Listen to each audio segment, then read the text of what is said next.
Way back in 1840, Governor Gawler set aside a parcel of land in the hills for his government farm. 5 decades later, it became our state's first national park, the second in all of Australia. Each year, more than 250,000 people visit Belair National Park, and there's plenty of reasons why, including one hidden gem that's older than the park itself, State Flora. This is a nursery with a difference. They specialise in Indigenous trees and shrubs. Simply come in here and tell them where you're from in South Australia, and they will tell you exactly what you can plant. Josh Lanes manages the nursery, which carries over 1,000 native plant species.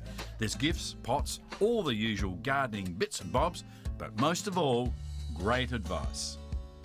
Josh, I've only been here a couple of times, but each time I've just been absolutely amazed at the cleanliness, the quality of the stock. What do most people say when they come here? Most people are blown away, and they really like having a wander around the garden and seeing what they can really create with native plants.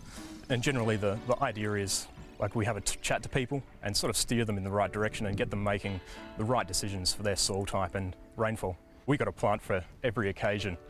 People would be surprised what they should and shouldn't plant. For example, some things you shouldn't plant are olive, cotoneaster, lantana, a few of the big ones. But we've got plenty of substitutes, like some beautiful coria or maybe even an aromophila. In this month's SA Life magazine, I'll be talking a little more about plants we really should think twice about planting. And also keep an eye out for the brand new autumn-winter issue of SA Gardens. The aromophilas, they're interesting because while we're talking, there are birds going in and out of them all the time. Aromophilas are just covered in flowers at this time of year and a real magnet for the birds.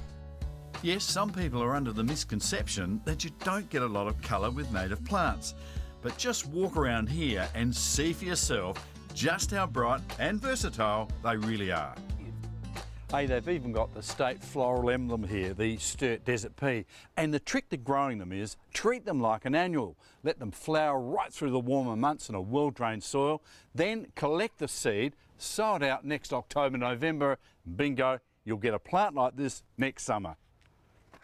State Flora uses a unique labelling system so you can see what your plants look like, where they came from and how big they'll grow.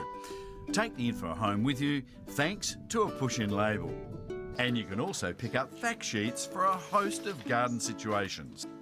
The great thing about this nursery is all of the plants are grown here in South Australia. Hey Josh, have you got a tip when you take the plants home to make sure they're going to grow properly? Now, my favourite trick is to soak all my plants in a seaweed solution before planting. I really find that helps to get the roots moving nice and quickly. You'll find State Flora within the boundaries of the Belair National Park.